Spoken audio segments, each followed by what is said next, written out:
Catherine Mitchell stood before her bedroom mirror, her fingers trembling as she adjusted the delicate pearl necklace around her neck. The December morning light filtered through her London apartment windows, casting a soft glow across her reflection. At 28, she had everything most people dreamed of: a successful modeling career, a beautiful home, and thousands of fans who adored her. Yet as she stared at her own image, all she could see were the cracks beneath the surface. The notification sound from her phone broke through her thoughts. Another Instagram comment, probably about yesterday's photoshoot. She had posted a series of stunning pictures taken in Hyde Park, wearing an elegant emerald dress that complemented the winter scenery perfectly. The photographer had captured her laughing genuinely, snowflakes caught in her dark hair, her eyes sparkling with what appeared to be pure joy. The post had already gained over 50,000 likes and hundreds of comments from fans expressing their love and admiration. But Catherine knew the truth behind that radiant smile. She had been crying just moments before the shoot began, having received another disappointing call from her estranged mother. The relationship had been strained for years, ever since Catherine chose her career over family expectations. Her mother had wanted her to become a doctor, to follow in her father's footsteps, but Catherine's heart had always belonged to the arts, to expressing beauty and emotion through photography and fashion. The irony wasn't lost on her that she was scheduled to attend a Christmas carol service that evening at Westminster Abbey. It was a charity event supporting homeless families during the holidays, and she had been invited as one of the celebrity ambassadors. The organizers had specifically requested that she arrive looking her absolute best, as photographers would be present and the images would be used in promotional materials for next year's campaign. Catherine walked to her closet, her bare feet silent on the cold hardwood floor. She pulled out the dress she had chosen weeks ago, a stunning midnight blue velvet gown with intricate silver embroidery that caught the light like stars. It was sophisticated yet warm, perfect for a religious setting while still maintaining the elegance expected of someone in her position. As she held it against herself, she remembered the day she bought it, how excited she had been to wear something so beautiful for such a meaningful cause. Her phone buzzed again. This time it was her best friend Maya, texting about meeting for coffee before the service. Maya had been her anchor through all the turbulent years of building her career.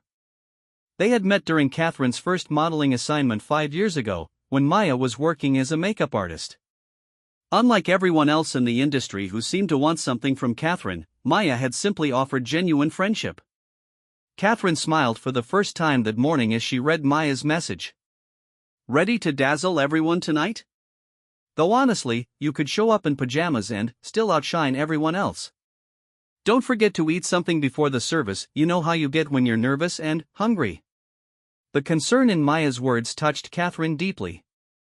In a world where people constantly told her how perfect her life seemed, Maya was the only one who truly saw her struggles.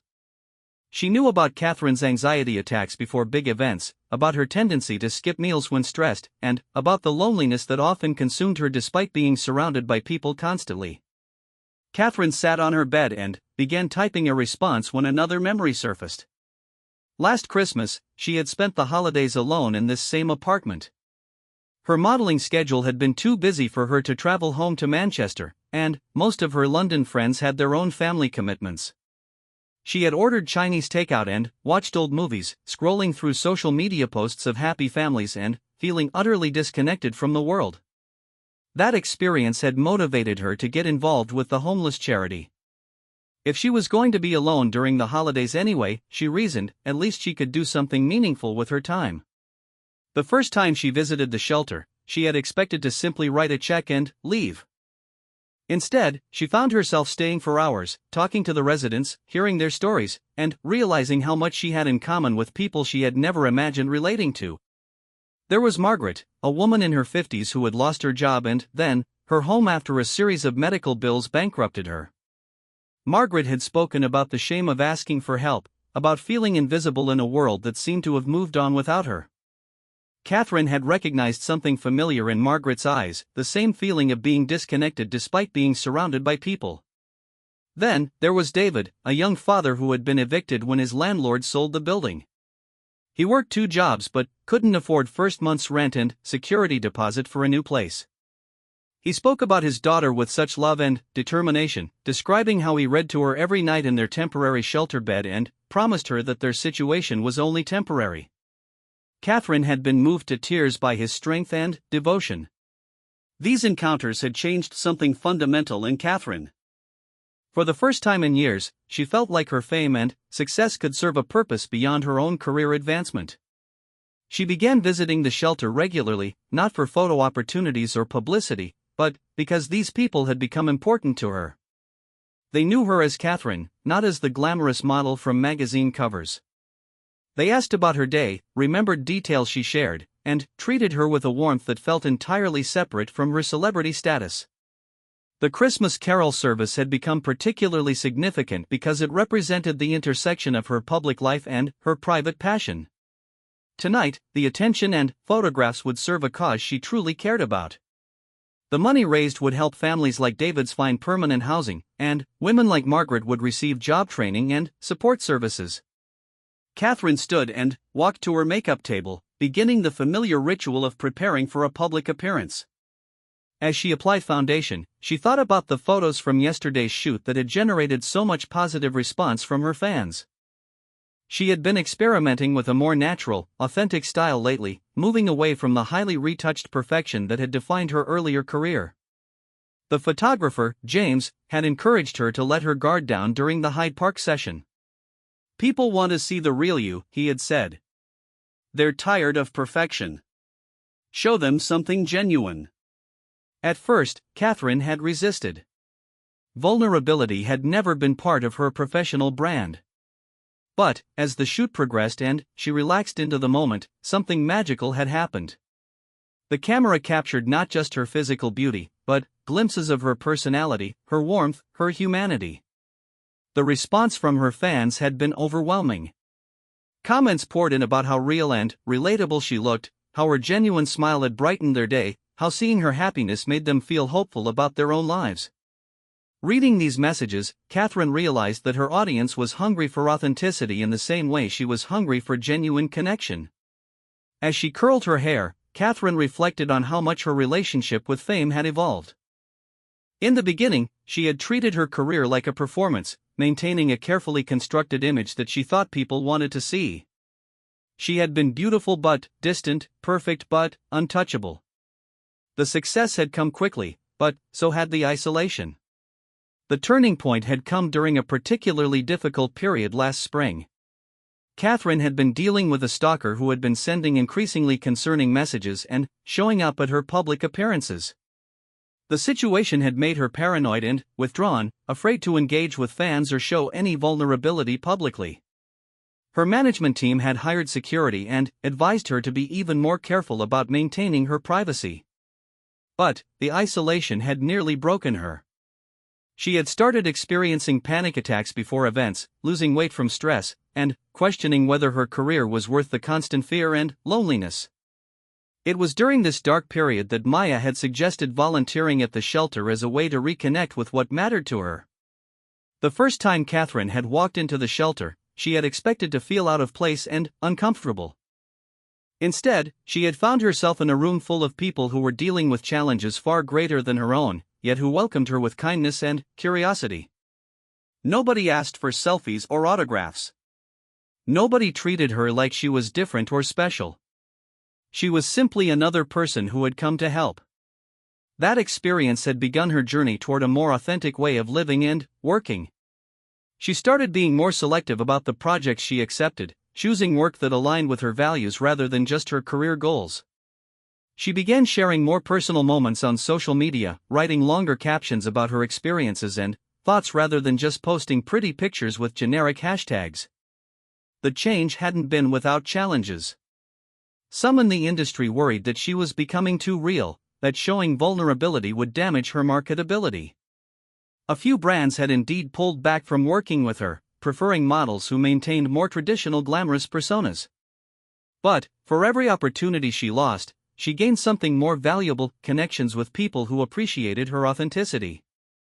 Catherine finished her makeup and moved to get dressed. The midnight blue gown slipped over her head like liquid silk, the fabric settling perfectly against her curves. she added simple diamond earrings and a delicate bracelet, keeping the accessories minimal to let the dress's craftsmanship speak for itself. Looking in the full-length mirror, she felt beautiful in a way that went beyond physical appearance. She felt aligned with her values and purpose.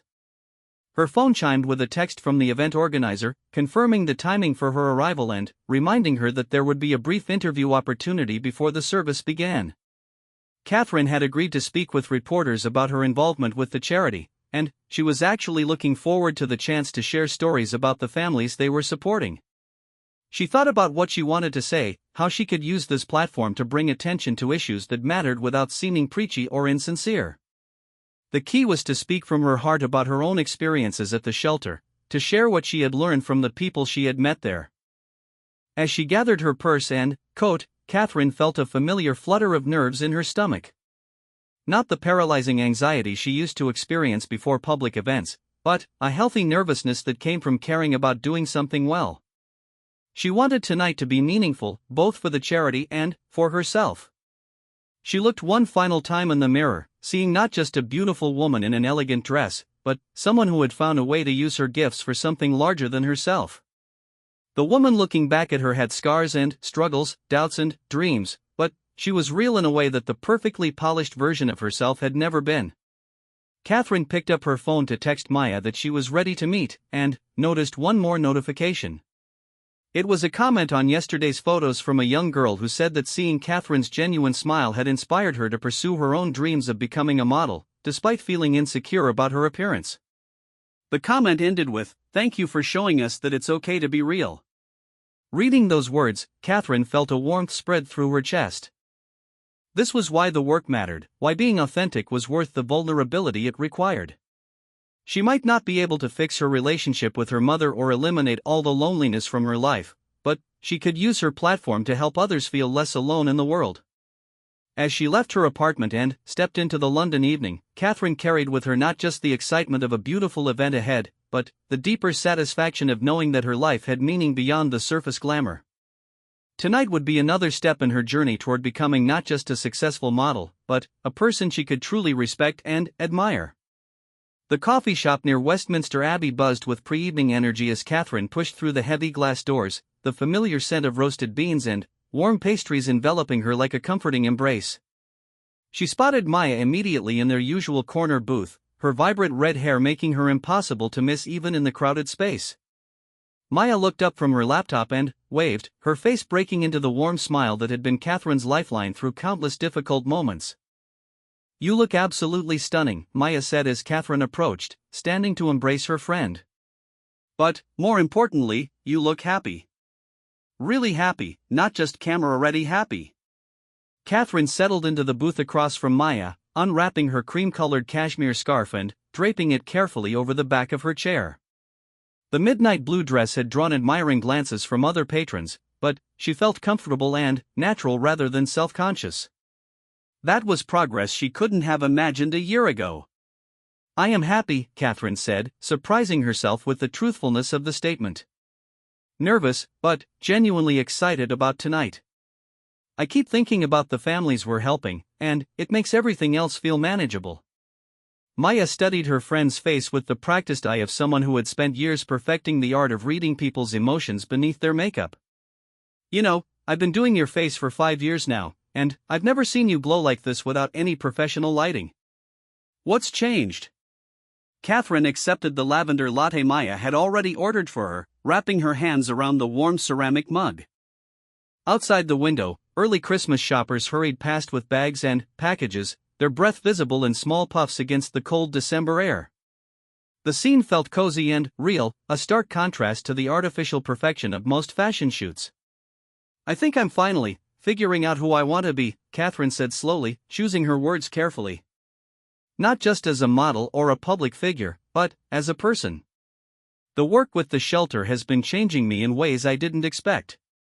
Maya leaned forward, her dark eyes intent with interest. She had watched Catherine struggle through the loneliness and pressure of fame, had held her during panic attacks and talked her through moments when the industry's demands felt overwhelming.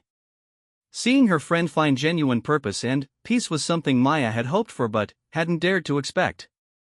"Tell me about it," Maya said. I know you've been spending more time there lately, but you don't talk much about what actually happens when you're not being photographed for charity publicity. Catherine took a sip of her latte, gathering her thoughts.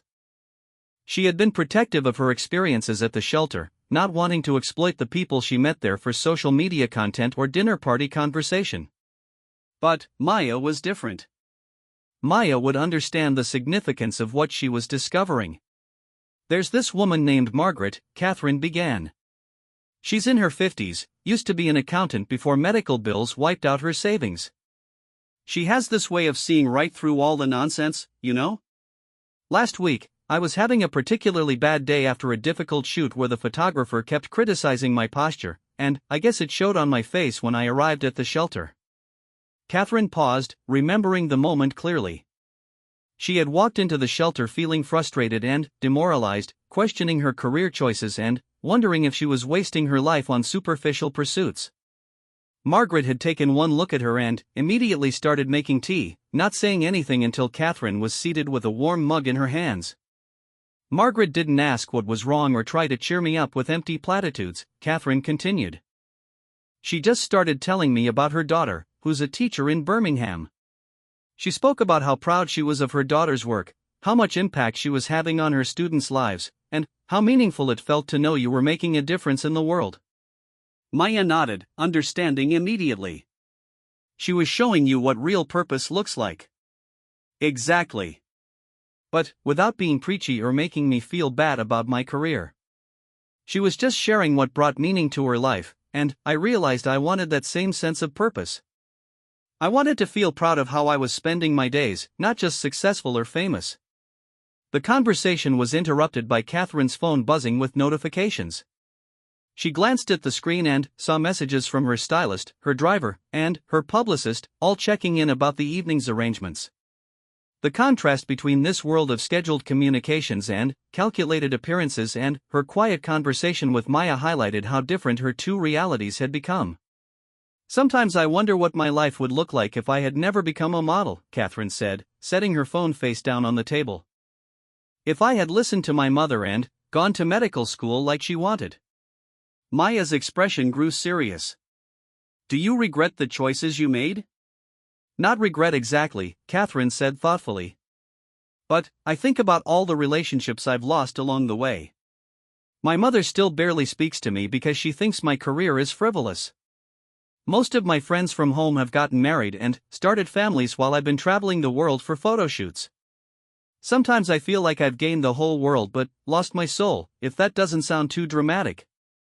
"It doesn't sound dramatic at all," Maya assured her. "It sounds honest. But, Catherine, look at what you're doing now with the shelter, with the charity work. You're using your platform for good. You couldn't do that if you were just another doctor in Manchester." Catherine considered this perspective while watching Maya's earnest face. Her friend had a point, but it didn't erase the loneliness or the sense that she had sacrificed essential parts of herself for professional success. The model in the magazine spreads looked confident and glamorous, but she often felt like that person was a character she played rather than who she really was. "I keep thinking about this conversation I had with David last week," Catherine said, referring to the young father at the shelter. "He was talking about his daughter and how he wants to be the kind of father she can look up to. He works these exhausting jobs and lives in temporary housing, but he has this clear sense of who he is and what matters to him. I envied that clarity." "You're developing that same clarity," Maya pointed out. "Look at how you've changed your work in the past year. You're being more selective, choosing projects that align with your values.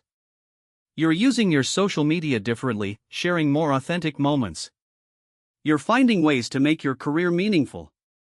Catherine smiled at her friend's optimism. Maya had always been her cheerleader, but she was also honest enough to call Catherine out when she was making poor decisions or wallowing in self-pity. Her encouragement meant more than any positive review or fan comment because it came from genuine love and understanding. "I have some news," Catherine said, her voice taking on a tone that made Maya sit up straighter with attention. "I've been offered a role in a documentary about homelessness in London. They want me to be one of the presenters, following families as they navigate the housing system and sharing their stories." Maya's eyes widened with excitement. Catherine, that's incredible. It's perfect for you. You'd be amazing at that kind of storytelling. I'm terrified, Catherine admitted. It's so different from anything I've done before. There's no script, no stylists, no perfect lighting.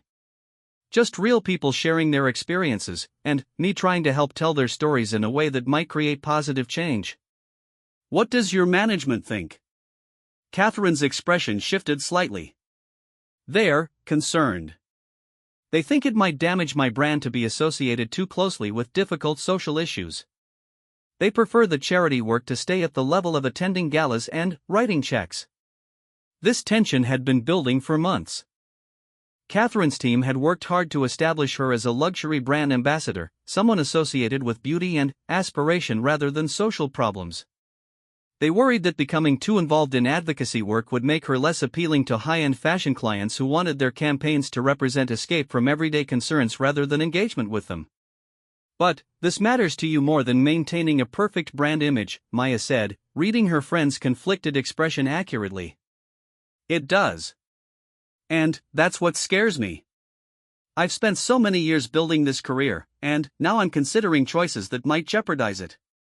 But, when I think about continuing to do photo shoots for luxury goods while people I care about are struggling to find housing, it feels hollow. Maya reached across the table and squeezed Catherine's hand. You know what I think? I think you're growing up.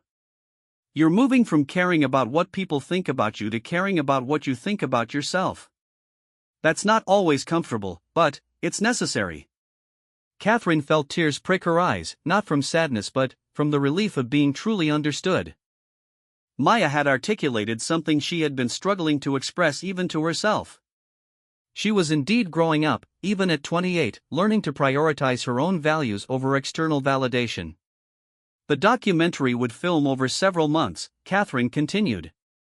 Some of it would be at the shelter, but they also want to follow families into their daily lives, show the reality of what homelessness looks like in London. It's not just people sleeping on the streets, it's families in temporary accommodations, people couch surfing, children changing schools multiple times because their housing situation is unstable. When do you need to decide? Soon. They want to start filming in January, right after the holidays. The timing feels significant, you know? A new year, a new direction. Maya pulled out her phone and showed Catherine a photo from last year's Christmas carol service. In it, Catherine looked beautiful but distant, smiling politely for the cameras but with a guardedness in her eyes that spoke to her discomfort with the public attention. Look at this photo from last year, Maya said. Now look in the mirror. You're a completely different person. More open, more confident, more at peace with yourself. Whatever you decide about the documentary, trust that instinct that's been guiding you lately. It's serving you well. Catherine studied the photo, seeing what Maya meant. The woman in last year's picture looked like she was performing the role of a charitable celebrity, hitting her marks and saying the right words but not truly engaged. She could barely recognize that version of herself. I think I'm going to say yes to the documentary, Catherine said, the decision crystallizing as she spoke. Even if it changes everything about my career, I need to try something that feels meaningful. Good, Maya said firmly. And, tonight, at the service, remember that you're not just there to look beautiful in photos. You're there because you genuinely care about the cause, because you have relationships with people who benefit from this charity. Let that authenticity shine through. As if summoned by their conversation, Catherine's phone buzzed with a text from David at the shelter. Looking forward to seeing you tonight, it read. My daughter wants to know if you'll be wearing a princess dress. I told her you always look like a princess to me, but tonight you'll be our angel helping other families. Catherine showed the message to Maya, who smiled at the genuine warmth in David's words. See? That's what matters. Not the magazine covers or the brand partnerships. Making a difference in real people's lives.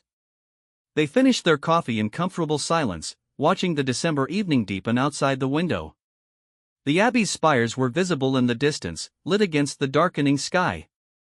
Soon, Catherine would be walking into that sacred space, photographed and admired, but now she understood that the real magic of the evening would come from the connections she made and the purpose she served. As they prepared to leave the coffee shop, Maya handed Catherine a small wrapped package. "A little something for tonight," she said. "Don't open it until you're at the Abbey." Catherine hugged her friend tightly, feeling grateful not just for the gift but for the conversation that had helped clarify her thoughts and strengthen her resolve. With Maya's support and her own growing confidence in her choices, she felt ready to step fully into this new version of herself, whatever the consequences might be for her career. The evening ahead would be another step in her journey toward authenticity, another opportunity to prove to herself that she could be both beautiful and meaningful, both successful and genuine. As they walked out into the London night, Catherine carried with her not just the excitement of a glamorous event, but the deeper satisfaction of knowing she was becoming exactly who she was meant to be. The black car pulled up to Westminster Abbey just as the December evening reached the magical hour when the last traces of daylight mingled with the warm glow of street lamps and building lights. Catherine sat in the back seat, her hands folded carefully in her lap to avoid wrinkles in her midnight blue dress, watching through tinted windows as photographers and news crews set up their equipment along the ancient stone walls of the Abbey. She had attended dozens of high-profile events over the years, but tonight felt different. The butterflies in her stomach weren't the usual anxiety about looking perfect or saying the right things. Instead, she felt the anticipation of someone about to do something truly important, something that connected to her deepest values and aspirations. Her driver, Thomas, caught her eye in the rearview mirror. He had been driving her to events for 3 years now and had become something of a grandfather figure, offering gentle wisdom and honest observations about the fashion world's sometimes absurd demands. "You seem different tonight, Miss Catherine," he said in his gentle Yorkshire accent. "More centered, if you don't mind my saying so." Catherine smiled at his perception. Thomas had seen her through panic attacks before red carpet events, had waited patiently outside therapy appointments, and had never once made her feel judged for her struggles with fame's pressures. "I think I'm finally figuring out what I want my life to be about," she replied. "It's taken me long enough." "Well, if my opinion counts for anything, you've always struck me as someone with a good heart. Sometimes it just takes time to find the right way to show it to the world." Before Catherine could respond, her phone lit up with a notification. She had been tagged in dozens of social media posts from fans who had gathered outside the Abbey, hoping to catch a glimpse of the celebrities attending the charity service. She scrolled through the comments, noting how many people expressed genuine excitement not just about seeing her, but about the cause she was supporting. One comment particularly caught her attention. A young woman had written, "Catherine's posts about the homeless shelter made me volunteer at one in my own city. She's shown me that beautiful people can do beautiful things. Can't wait to see her tonight." Reading those words, Catherine felt a profound sense of responsibility settle over her shoulders. She had never fully appreciated the influence her actions and choices had on people who followed her online. The realization that her authentic sharing about the shelter work had inspired others to get involved was both humbling and empowering. As the car drew closer to the Abbey entrance, Catherine could see the crowd of fans pressed against the barriers. Their faces lit up with excitement and phone cameras began flashing as they recognized her vehicle. Through the tinted windows, she could see signs and banners, some with her name, others supporting the homeless charity. "Ready for this, Miss Catherine?" Thomas asked, preparing to help her from the car. Catherine took a deep breath and opened Maya's gift, which she had saved for this moment. Inside the small wrapped box was a delicate silver bracelet with a single charm, a tiny house. The accompanying note read, "For someone who's helping others find home while finding herself. You're exactly where you're meant to be." The jewelry was simple and meaningful, so different from the expensive pieces designers usually loaned her for events. Catherine fastened it around her wrist, adding it to her minimal accessories. It felt like a talisman, a reminder of her purpose for being here. The car door opened and Thomas extended his hand to help her exit gracefully. The moment her feet touched the pavement, the crowd erupted in cheers and camera flashes illuminated the evening like indoor lightning. Catherine paused for a moment, taking in the energy and excitement, feeling grateful rather than overwhelmed by the attention. She walked slowly toward the Abbey entrance, stopping frequently to wave at fans, sign autographs, and take selfies. Unlike at fashion events where she was often rushed past admirers by security teams focused on maintaining her mystique, tonight she had time to actually connect with people. A teenage girl near the front of the barriers caught her attention.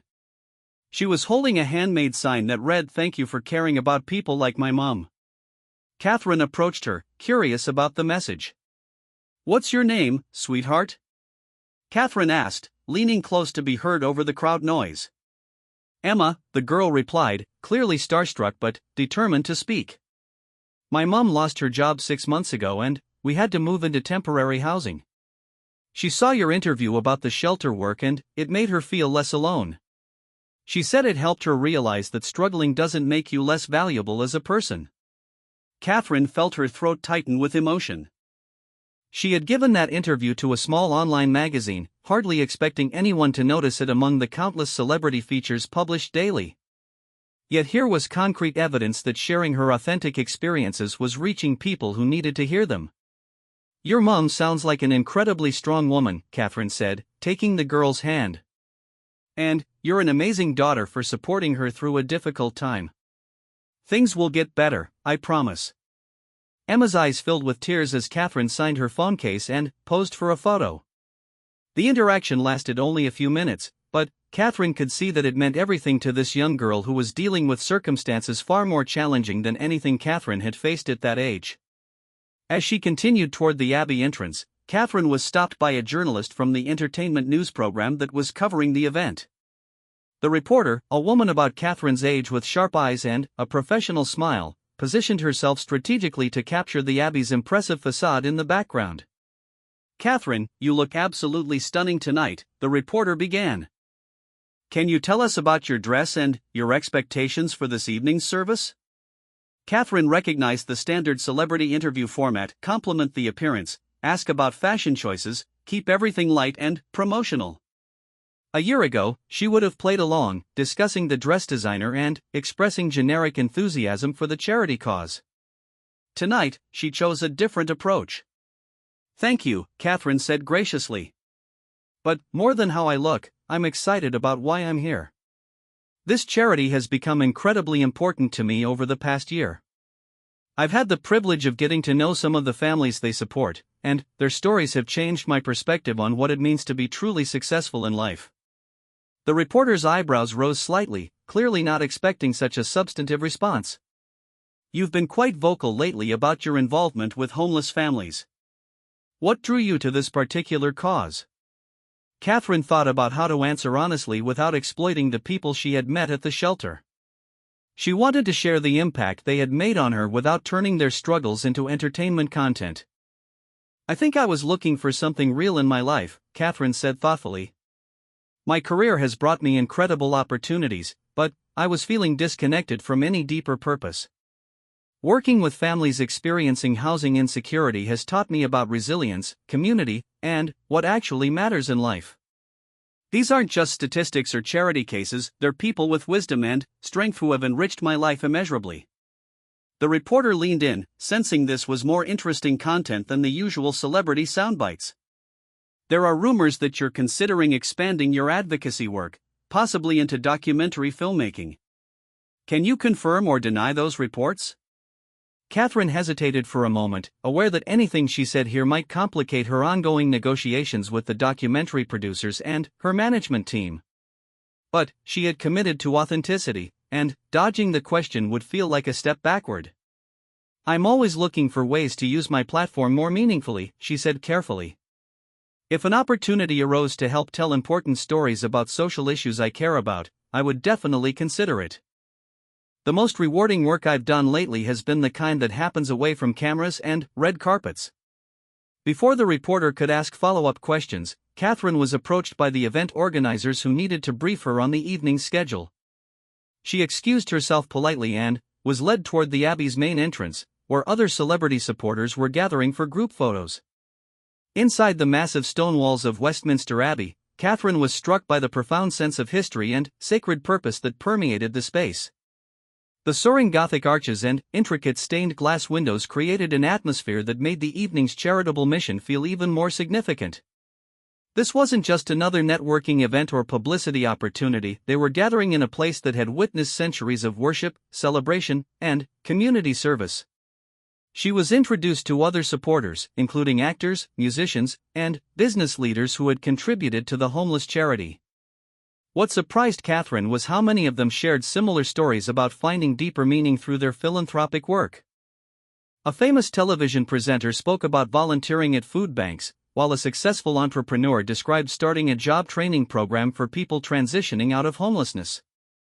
"It's funny how helping others ends up helping yourself," said Robert, a well-known actor who had been supporting the charity for several years. "I got involved because my publicist thought it would be good for my image. But, once I actually met the people we're serving, everything changed. This work has become the most important thing I do." Catherine found herself part of a community she hadn't known existed, celebrities who had moved beyond surface-level charity involvement to develop genuine relationships with the causes they supported. It felt like validation for the path she was choosing, proof that she wasn't the only one seeking substance beneath the glamour of public life. As they prepared for the service to begin, Catherine spotted David and his daughter in the congregation. He had mentioned that they would be attending as representatives of the families served by the charity. His little girl was wearing a red velvet dress and had her hair braided with ribbons, clearly dressed up for the special occasion. When David caught Catherine's eye, he smiled and waved, his daughter bouncing excitedly beside him when she recognized the princess lady her father had told her about. The sight of them filled Catherine with warmth and reminded her why she was truly there, not for the photographs or the networking opportunities, but for people like David who were working so hard to create better lives for their families. The Abbey began to fill with hundreds of guests, creating a mixture of celebrity glamour and genuine community support that felt unique among the events Catherine typically attended. She could see Margaret from the shelter seated near the front, looking dignified in a navy dress that Catherine recognized from the donation closet at the center. As Catherine took her designated seat among the other celebrity supporters, she felt Maya's bracelet against her wrist and remembered her friend's words about trusting the instincts that had been guiding her lately. Looking around at the beautiful sacred space, filled with people united in purpose rather than just social obligation, Catherine felt certain that she was exactly where she belonged. The evening was about to officially begin, and, with it, another step in Catherine's journey toward becoming not just a successful model, but a person whose life created positive ripples in the world. The cameras would capture her beauty tonight, but, more importantly, she would use her presence to bring attention to a cause that had given her life new meaning and direction. The first notes of Silent Night filled Westminster Abbey as the choir's voices rose in perfect harmony, their ethereal sound seeming to float upward toward the vaulted ceiling like prayers given wings. Catherine sat in her designated pew among the other celebrity supporters, but her attention was drawn not to the ornate surroundings or the photographers discreetly capturing moments from the sides of the sanctuary, but to the faces of the people around her who were experiencing this sacred music. She watched as Margaret from the shelter closed her eyes and mouthed the words to the familiar carol, tears sliding down her weathered cheeks. Beside her sat a young mother Catherine recognized from recent visits, holding her toddler son who had fallen asleep against her shoulder during the gentle melody. These women had experienced loss and hardship that Catherine could barely imagine, yet they radiated a kind of grace and resilience that humbled her completely. David's daughter was 3 rows ahead, standing on the pew to see better despite her father's gentle attempts to encourage proper church behavior. Her eyes were wide with wonder at the pageantry and music, and, when she turned to whisper excitedly to her father, Catherine could see David's face transform with pure love and pride. In that moment, Catherine understood something profound about what it meant to have something truly worth protecting and fighting for. As the service progressed through readings about hope, compassion, and caring for the vulnerable, Catherine found herself reflecting on the journey that had brought her to this moment. 6 months ago, she would have attended an event like this as a beautiful accessory, smiling for cameras and fulfilling social obligations without truly engaging with the deeper meaning. Tonight, she was here as someone who had been fundamentally changed by the people she was supposedly helping. The Archbishop's sermon focused on the Christmas story as a tale of a family experiencing homelessness, seeking shelter and finding kindness from strangers. His words connected the ancient narrative to modern realities in ways that made Catherine see familiar scripture with new eyes. When he spoke about how sacred encounters often happen not in palaces or places of power, but in humble circumstances among overlooked people, Catherine thought about her own transformation through relationships with shelter residents. During a particularly moving moment when a young violinist performed a hauntingly beautiful piece, Catherine noticed her phone buzzing silently with notifications. She glanced discreetly at the screen and saw that photos from her arrival were already circulating widely on social media.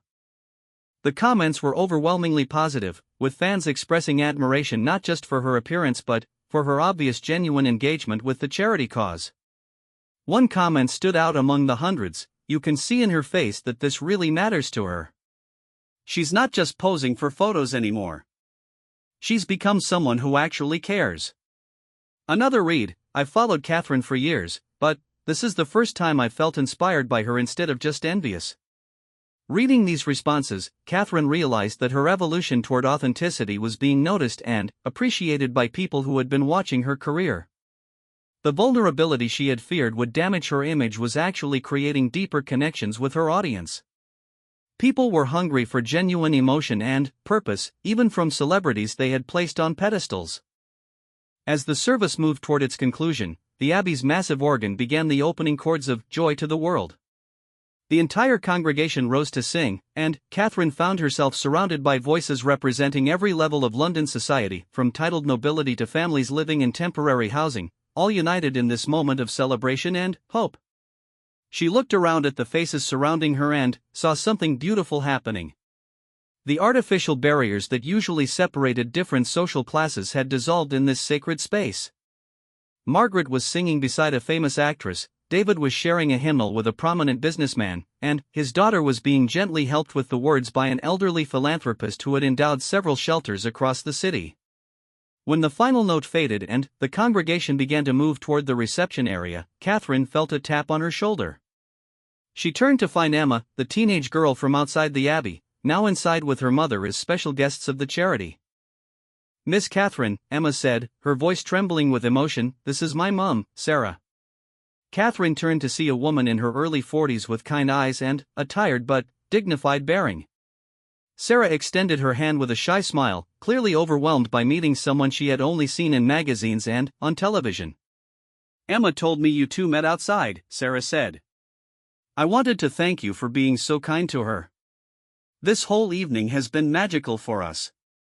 We never imagined we'd be inside Westminster Abbey for something like this." "I'm so glad you could be here," Catherine replied, genuinely meaning it. "Emma told me about your situation. How are things going now?" Sarah's expression grew more hopeful. "Actually, much better. I found a new job last month, and we're hoping to move into a permanent flat after the holidays. The charity helped us with the deposit and first month's rent. Being here tonight, celebrating with people who made that possible, feels like a dream." "It's not a dream," Catherine said firmly. "You and Emma deserve all the good things that are coming your way. You've worked so hard to get through a difficult time." As the three of them talked, Catherine was approached by a photographer from a major magazine who had been documenting the evening. Instead of asking for a solo glamour shot, he requested permission to photograph Catherine with Sarah and Emma, explaining that he wanted to capture the human connections that made the charity work meaningful. The resulting photo would later become one of Catherine's most treasured images, not because of how beautiful she looked in her designer gown, but because it captured a moment of genuine human connection. Her smile was radiant but natural, her posture relaxed and warm as she stood with her arms around the mother and daughter who had taught her about real courage and resilience. Later, as the formal reception continued, Catherine found herself in conversation with the documentary producers who had been observing her interactions throughout the evening. They had attended specifically to see how she connected with the people she would be helping to represent in their film about London's housing crisis. "We've been watching you tonight," said Marcus, the documentary's director. "What we've seen convinces us more than ever that you're the right person for this project. You have a natural ability to make people feel comfortable and valued. That's essential for the kind of intimate storytelling we want to do." Catherine felt her heart race with excitement and nervousness. "I've been thinking about our conversation all week. I want to do this project, but I need you to understand something. If I sign on, it can't be about making me look good or advancing my career. It has to be about honestly representing these families' experiences and creating change." "That's exactly what we want," assured Sarah, the film's producer. "We're not interested in celebrity charity tourism. We want to make something that challenges people's assumptions and motivates them to care about housing inequality. Your authentic investment in these issues is what makes you valuable to us." As they discuss logistics and filming schedules, Catherine felt the final pieces of her decision falling into place. Yes, this documentary might change the trajectory of her career in unpredictable ways. Yes, her management team would likely be frustrated with her choice to prioritize social impact over maintaining her luxury brand image. But, sitting in this historic abbey, surrounded by people whose lives had been touched by compassion and generosity, Catherine knew she was ready to take that risk. The evening was drawing to a close when Catherine was approached by Margaret, who had been waiting patiently for a quiet moment to speak with her. The older woman looked elegant in her navy dress, her silver hair styled beautifully, but it was her warm smile that made her truly radiant. "I wanted to thank you before I left," Margaret said, taking Catherine's hands in her own. "Not just for tonight, but for everything you've brought to the shelter. You've reminded all of us that kindness doesn't depend on circumstances. You've shown us what it looks like when someone with privilege chooses to use it for good." Catherine felt tears gather in her eyes. "Margaret, you and David and all the families at the shelter have given me so much more than I've given you.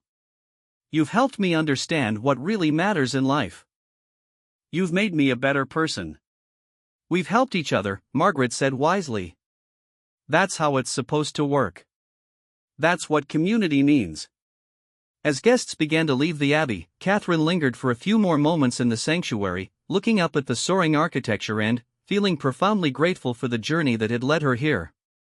The woman who had entered this building a few hours ago was somehow different from the woman preparing to leave. The same, but transformed by the evening's connections and conversations. Outside, the photographers were waiting for final departure shots, and Catherine obliged them with a few more pictures. But, instead of the practiced poses she had perfected over years of red carpet appearances, these images captured something more spontaneous and genuine. Her smile held the satisfaction of someone who had spent her evening in alignment with her deepest values. In the car ride home, Catherine finally allowed herself to fully process the decision she had made about the documentary. Tomorrow, she would call her management team and deal with their concerns about her changing image. She would work through the logistics of filming and the potential impacts on her traditional modeling career. She would begin the challenging but rewarding work of helping to tell stories that might change how people thought about homelessness and housing inequality. But tonight, as London's Christmas lights blurred past her window and the Abbey's bells chimed the hour in the distance, Catherine felt something she hadn't experienced in years: complete peace with who she was becoming. She had found her way from the isolation of perfection to the warmth of authentic human connection, from the emptiness of surface success to the fulfillment of meaningful work. Maya's bracelet caught the light from passing street lamps, the tiny house charm reminding Catherine that sometimes the most important journey is the one that leads you home to yourself. She had charmed fans with stunning photos and elegant dresses tonight, just as the evening's title had predicted. But, more importantly, she had discovered that true beauty came not from flawless appearances, but from the courage to care deeply about something larger than yourself. The Christmas carol service had been everything she had hoped for and, more, a celebration of community, a reminder of purpose, and a confirmation that she was exactly where she belonged. As the car pulled up to her apartment building, Catherine felt ready for whatever challenges and changes lay ahead, knowing that she had finally found the authentic life she had been searching for all along.